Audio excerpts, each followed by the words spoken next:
वालेकुम सामीन। 4 सफ़रुल मुज़फ़्फ़र और 10 अगस्त है। ख़बर का उन्वान है बांग्लादेश में अदालत का घिराव। चीफ जस्टिस उबैदुल हसन ने दबाव में इस्तीफ़ा दे दिया। पूरी खबर सुनिए। बांग्लादेश में शेख हसीना के बाद अब सुप्रीम कोर्ट के चीफ जस्टिस समेत सभी जज मुज़ाहिरीन के निशाने पर आ गए हैं।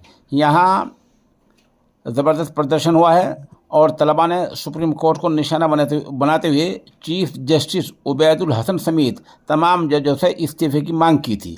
सैकड़ों की तादाद में तलबा ने बांग्लादेश सुप्रीम कोर्ट का घेराव किया और चीफ जस्टिस को फ़ौरन इस्तीफ़ा देने को कहा। हालात तेज़ी से बिगड़ते देखे और ख़बरें आ रही हैं कि चीफ जस्टिस इहाता छोड़कर जा चुके हैं, इस्तीफ़ा दे चुके हैं।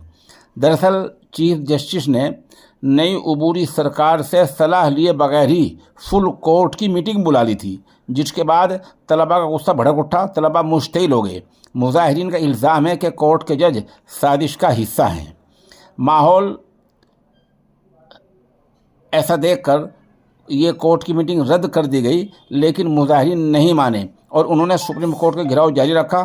तलबा ने चीफ जस्टिस को ओहदा छोड़ने के लिए 1 घंटे की मोहलत दी थी।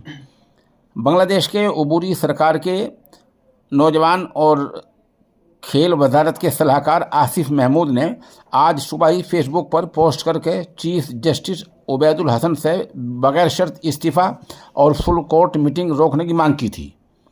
वहीं Bangladesh website the daily star की रिपोर्ट के मुताबिक सुप्रीम कोर्ट का घेराव करने वाले एक प्रदर्शनकारी अब्दुल मुकद्दम ने कहा, ये फांसीवादी लोग सुप्रीम कोर्ट और चीफ जस्टिस का इस्तेमाल करके उबूरी सरकार को गैर कानूनी साबित करने की कोशिश कर रहे हैं। इसलिए हम चीफ जस्टिस पर इस्तीफे का दबाव बनाने के लिए सुप्रीम कोर्ट आए हैं और यहाँ हम घिराव कर रहे हैं। बहरहाल अब खबर ये आ रही है चीफ जस्टिस ने इस्तीफ़ा दे दिया और वो अदालत का इहाता छोड़कर चले गए हैं।